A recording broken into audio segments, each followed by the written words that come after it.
श्री परमात्मने नमः। अथ श्री विष्णु सहस्रनाम स्तोत्रम्। ॐ विश्वं विष्णुर्वषट्कारो भूतभव्यभवत्प्रभुः भूतकृद्भूतभृद्भावो भूतात्मा भूतभावनः भूतात्मा परमात्मा च मुक्तानां परमागतिः अव्ययः पुरुषः साक्षी क्षेत्रज्ञोऽक्षर एव च योगो योगविदां नेता प्रधानपुरुषेश्वरः नारसिंहवपुः श्रीमान् केशवः पुरुषोत्तमः सर्वः शर्वः शिवः स्थाणुः भूतादिर्निधिरव्ययः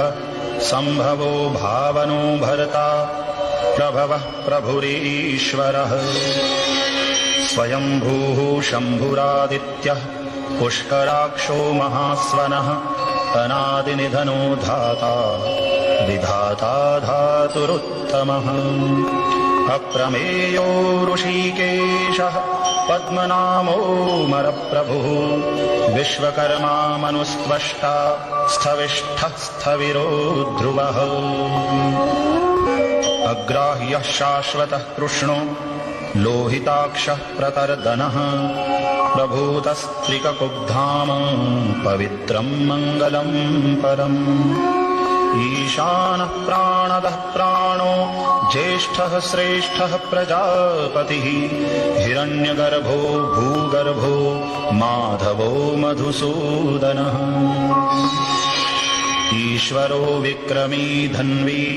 मेधावी विक्रमः क्रमः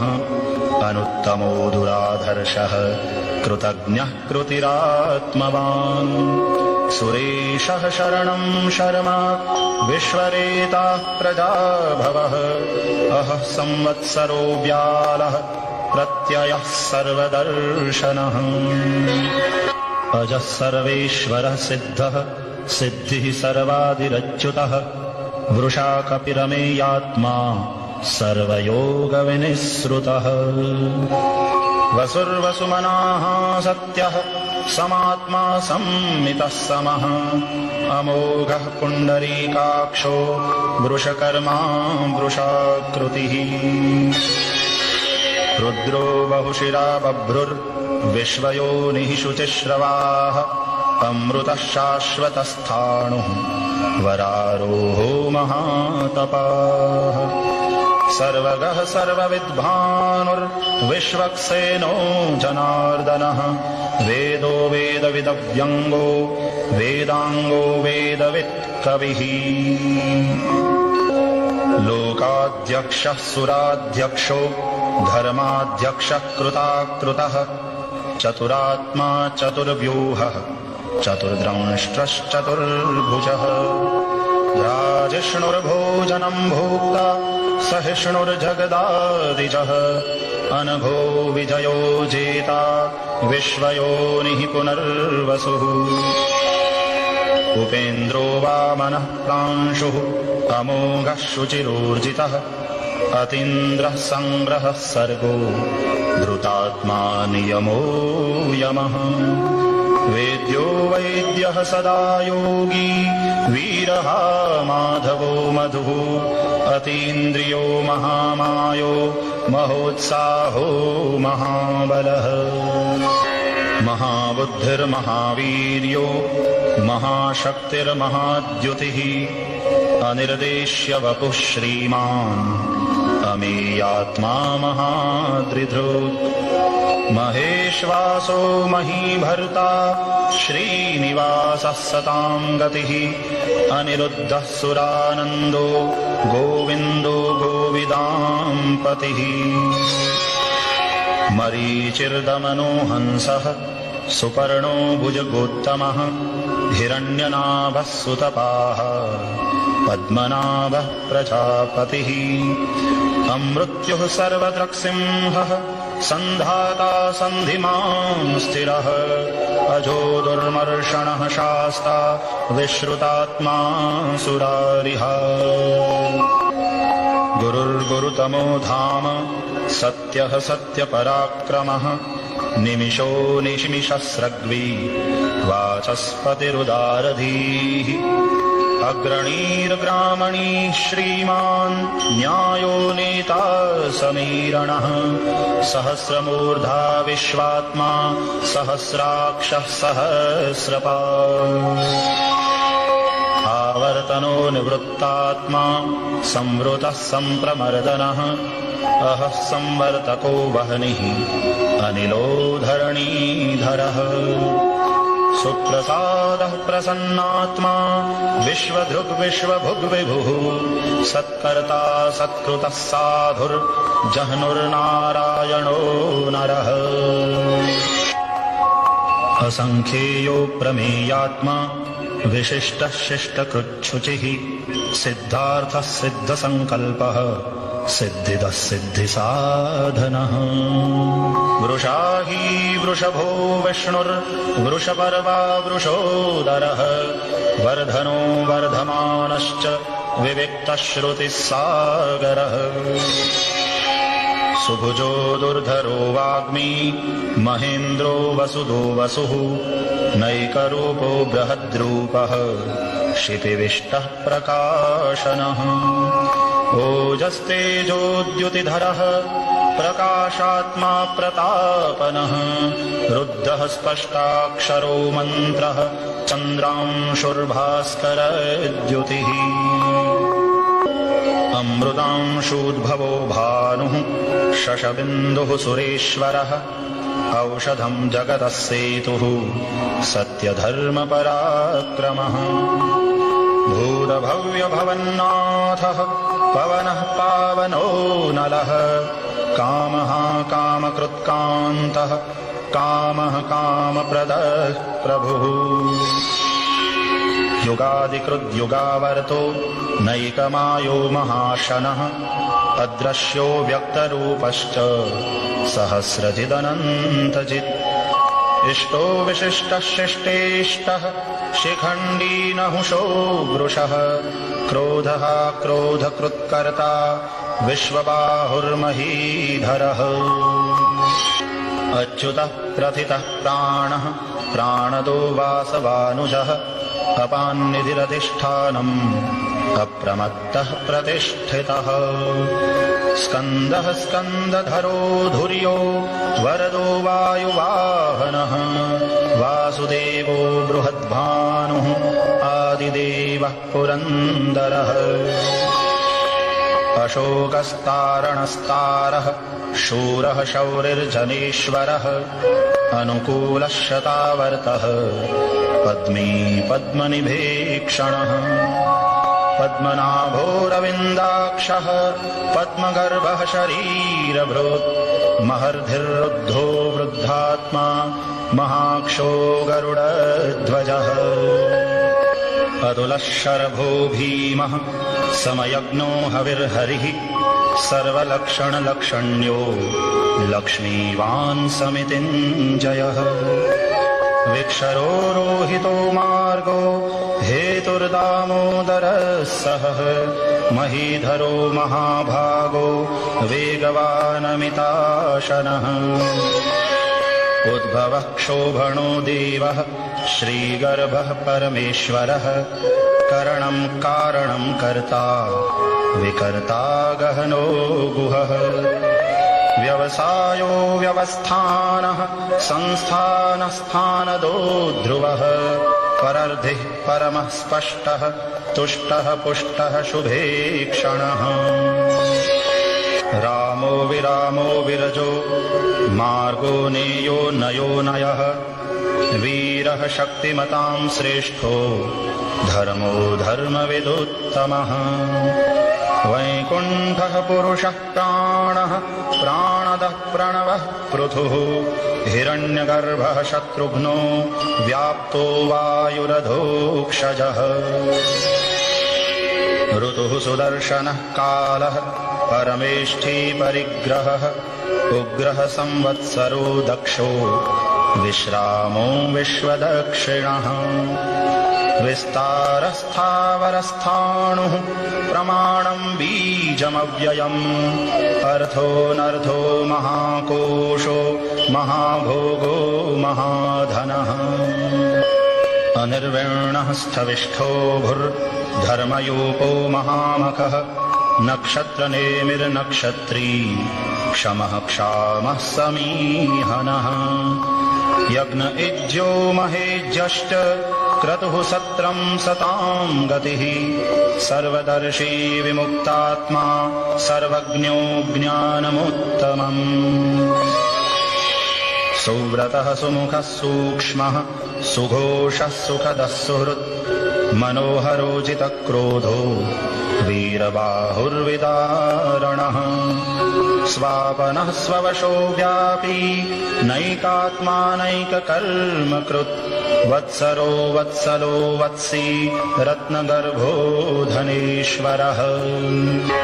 धर्मगुप्धर्मकृद्धर्मी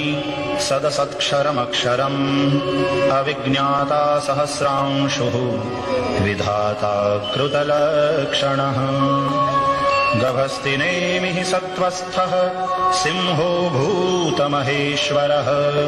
आदिदेवो महादेवो देवेशो देवभृद्गुरुः उत्तरो गोपतिर्गोप्ता ज्ञानगम्यः पुरातनः शरीरभूतभृद्भोक्ता कपीन्द्रो भूरिदक्षिणः सोमपोऽमृतपः सोमः पुरुजित्पुरुषोत्तमः विनयो जयः सत्यसन्धो दाशार्हः सात्वतां पतिः जीवो विनयिता साक्षी मुकुन्दो मितविक्रमः अम्भो निधिरनन्तात्मा महोदधिशयोऽन्तकः अजो महार्हः स्वाभाव्यो जितामित्रः प्रमोदनः आनन्दो नन्दनो नन्दः सत्यधर्मा त्रिविक्रमः महर्षिः कपिलाचार्यः कृतज्ञो मेदिनीपतिः त्रिपदस्त्रिदशाध्यक्षो महाशृङ्गः कृतान्तकृत् महावराहो गोविन्दः सुषेणः कनकाङ्गदी गुह्यो गभीरो गहनो गुप्तश्चक्रगदाधरः वेधास्वाङ्गोजितः कृष्णो दृढः सङ्कर्षणोच्युतः वरुणो वारुणो वृक्षः पुष्कराक्षो महामनाः भगवान् भगहानन्दी वनमाली हलायुधः आदित्यो ज्योतिरादित्यः सहिष्णुर्गतिसत्तमः सुधन्वा खण्डपरशुर्दारुणो द्रविणप्रदः दिवि स्पृक् सर्वद्रग्व्यासो वाचस्पतिरयो निजः त्रिसामा सामगः साम निर्वाणं भेषजं विशत् सन्न्यासकृच्छमः शान्तो निष्ठा शान्तिः परायणः शुभाङ्गः शान्तिदः स्रष्टा कुमुदः कुवलेशयः गोहितो गोपतिर्गोप्ता वृषभाक्षो वृषप्रियः अनिवर्ते निवृत्तात्मा संक्षेप्ता क्षेमकृच्छिवः श्रीवत्सवक्षाः श्रीवासः श्रीपतिः श्रीमताम्बरः श्रीधः श्रीशः श्रीनिवासः श्रीनिधिः श्रीविभावनः श्रीधरः श्रीकरः श्रेयः श्रीमान् लोकत्रयाश्रयः स्वक्षः स्वङ्गः शतानन्दो नन्दिर्ज्योतिर्गणेश्वरः विजितात्मा विधेयात्मा सत्कीर्तिश्चिन्न संशयः उदीर्णः सर्वतश्चक्षुः अनीशः शाश्वतस्थिरः भूषयो भूषणो भूतिः विशोकः शोकनाशनः अर्चिष्मान्नर्चितः कुम्भो विशुद्धात्मा विशोधनः अनिरुद्धो प्रतिरथः प्रद्युम्नो मितविक्रमः कालनेमिनिहावीरः शौरिः शूरजनेश्वरः त्रिलोकात्मा त्रिलोकेशः केशवः केशिहा हरिः कामदेवः कामपालः कामीकान्तः कृतागमः अनिर्देश्य वपुर्विष्णुर्वीरोऽनन्तो धनञ्जयः ब्रह्मण्यो ब्रह्मकृद्ब्रह्मा ब्रह्म ब्रह्म विवर्धनः ब्रह्मविद्ब्राह्मणो ब्रह्मी ब्रह्मज्ञो ब्राह्मणप्रियः महाक्रमो महाकर्मा महातेजा महोरगः महाक्रतुर्महायज्वा महायज्ञो महाहविः स्तव्यस्तव प्रियस्तोत्रम् स्तुतिस्तोतारणप्रियः पूर्णः पूरयिता पुण्यः पुण्यकीर्तिरनामयः मनोजवस्तीर्थकरो वसुरेता वसुप्रदः वसुप्रदो वासुदेवो वसुर्वसुमना हविः सद्गतिः सत्कृतिः सत्ता सद्भूतिः सत्परायणः शूरसेनो यदुश्रेष्ठः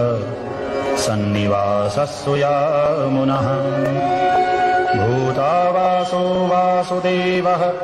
सर्वासु निलयो नरः दर्पः दर्पदो द्रप्तो दुर्धरोधा पराजितः विश्वमूर्तिर्महामूर्तिः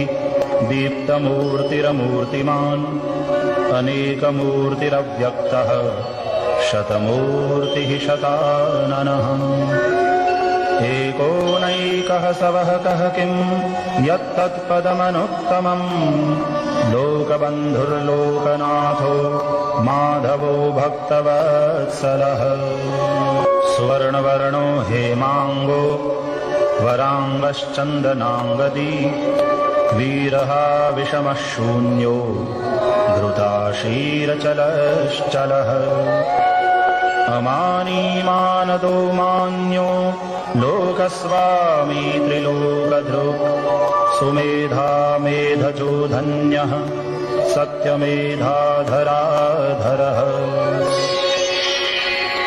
तेजो वृषोद्युतिधरः सर्वशस्त्रभृताम्बरः प्रग्रहो निग्रहो व्यग्रो नैकशृङ्गो गदाग्रजः चतुर्मूर्तिश्चतुर्बाहुः चतुर्व्यूहश्चतुर्गतिः चतुरात्मा चतुर्भावः चतुर्वेदविदेकपात् समावर्तो निवृत्तात्मा दुर्जयो दुरतिक्रमः दुर्लभो दुर्गमो दुर्गो दुरावासो दुरारिः शुभाङ्गो लोकसारङ्गः सुतन्तुस्तन्तुवर्धनः इन्द्रकर्मा महाकर्मा कृतकर्मा कृतागमः उद्भवः सुन्दरः सुन्दो रत्ननाभः सुलोचनः अर्को वाजसनः शृङ्गी जयन्तः सर्वविजयी सुवर्णबिन्दुरक्षोभ्यः सर्ववागीश्वरेश्वरः महाह्रदो महागर्तो महाभूतो महानिधिः कुमुदः कुन्दरः कुन्दः पर्जन्यः पावनो निलः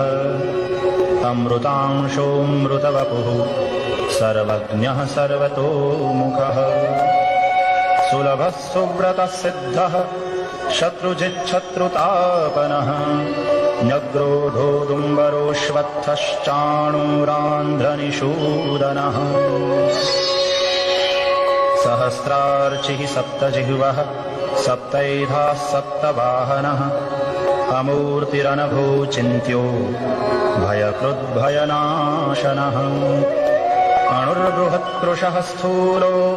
गुणभृन्निर्गुणो महान् अद्रुतस्वद्रुतस्वास्यः प्राग्वंशो वंशवर्धनः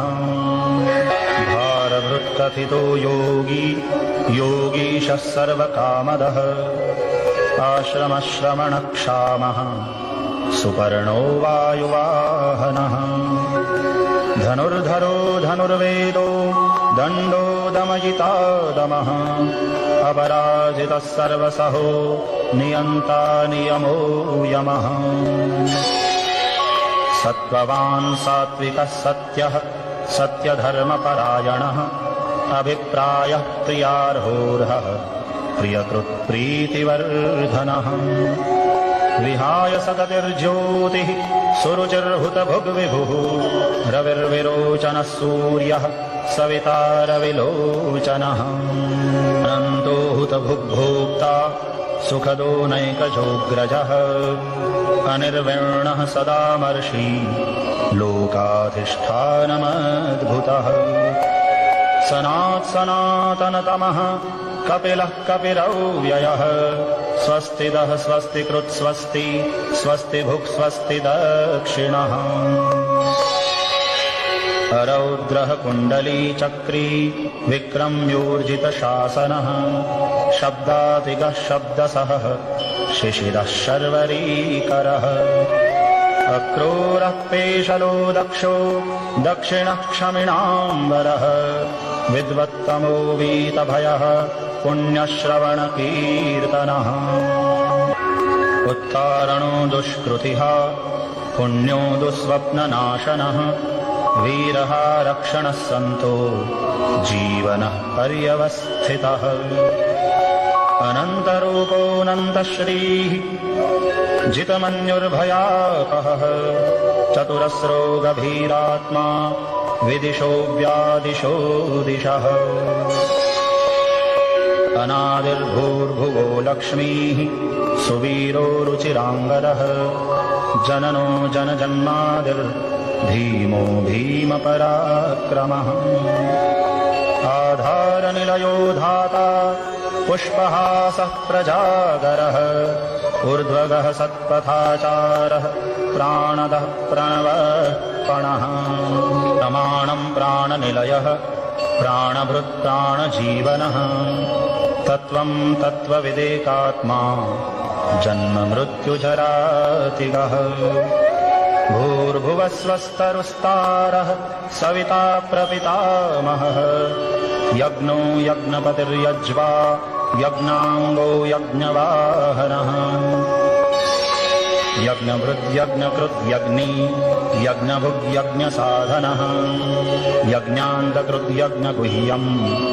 अन्नमन्नादयेव च